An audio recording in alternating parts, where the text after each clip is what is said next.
باپ کا انتقال حضور کے اس دنیا پہ قدم رکھنے سے پہلے ہی ہو گیا تھا. ابھی شکم مادر میں تھے کہ حضرت عبداللہ کا انتقال ہو جاتا ہے. در یتیم پیدا ہوئے. 6 سال کی عمر میں ابوا کے مقام پر ریت کے ٹیلے آئے تو وہاں سیدہ آمنہ کی طبیعت خراب ہو گئی اور پھر لمحے بھی زندگی کے آخری ہے. سیدہ آمنہ نے محسوس کر لیا کہ یہ میری آخری سانس ہے.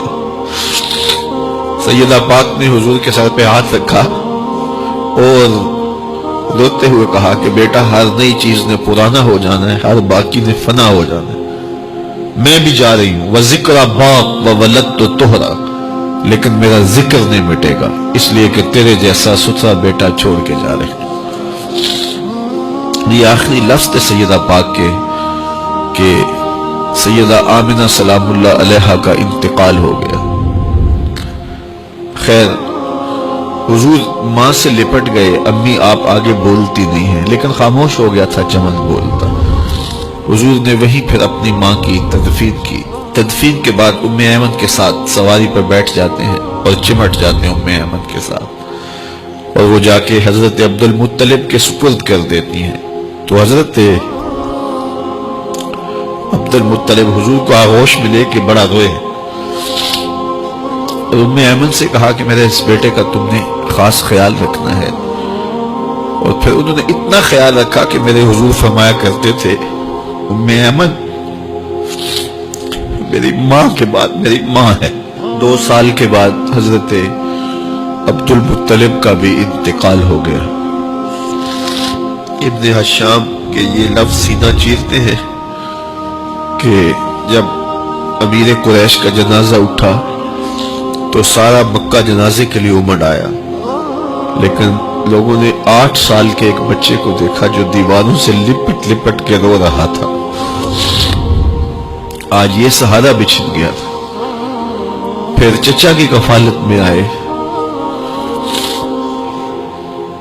پھر ایک وقت آیا کہ وہ بھی اس دنیا کو چھوڑ گئے، اور اسی سال حضور کی اہلیہ کا انتقال بھی ہوا، اور اس سال کا نام عام الحزن، دکھوں کا سال رکھا. اہل مکہ نے جو سلوک کیا وہ کسی سے بھی مخفی نہیں ہے. پتھر مارے، گڑھے کھودے، کانٹے بچھائے، اجریاں ڈالی، اپنے گھروں کے کوڑے لا کے حضور کے گھر کے سامنے رکھ دیے.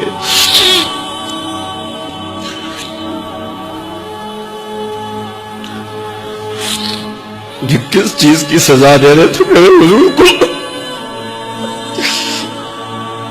میرے حضور علیہ السلام نے پھر طائف کا سفر کیا کہ شاید وہ لوگ میری بات کو سن لیں،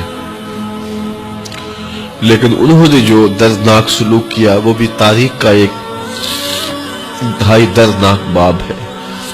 انہوں نے اوباشوں کے ہاتھوں میں پتھر دیے اور جس راستے میں میرے حضور نے گزرنا تھا ان کو اس راستے پہ کھڑا کر دیا اور کہا ان پہ سنگ زنی کر. اور وہ آقا کریم پہ پتھر مارتے، حضور کے پاؤں پہ پتھر مارتے. آقا کریم علیہ السلام پاؤں اٹھاتے تو وہ دوسرے پاؤں پہ مارتے. پھر حضور شدت درد سے بیٹھ جاتے تو ان کے 2 گھنڈے دائیں بائیں سے آگے بڑھتے اور حضور کو کندھوں سے پکڑ کے اٹھاتے، پھر سنگ باری کرتے.